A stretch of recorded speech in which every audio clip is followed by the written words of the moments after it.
చదువుల తల్లి సావిత్రిబాయి పూలే 193వ జయంతి సందర్భంగా బిఎల్ఎఫ్ బహుజన లెఫ్ట్ ఫ్రంట్ అదేవిధంగా బిఎల్పి పార్టీ పక్షాన జన్మదిన సందర్భంగా సావిత్రిబాయి పూలేకు ఘనంగా నివాళులర్పిస్తూ పూలమాల వేయడం అనేది జరిగినది.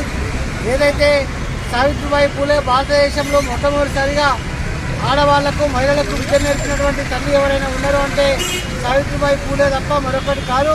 కాబట్టి బిఎల్పి పార్టీగా మేము డిమాండ్ చేస్తున్నది ఏంటంటే అంతర్జాతీయ మహిళా దినోత్సవం సందర్భంగా మార్చి 5న ఏవైతే ప్రపంచవ్యాప్తంగా మహిళా దినోత్సవాన్ని జరుపుకుంటారో మరి చదువుల తల్లి సావిత్రిబాయి పూలే జన్మదినం సందర్భంగా మరి జనవరి 3వ తారీఖున నాడు జాతీయ మహిళా దినోత్సవాన్ని ప్రకటించాలని కేంద్ర రాష్ట్ర ప్రభుత్వాలని ఈ సందర్భంగా ప్రకటిస్తున్నాము.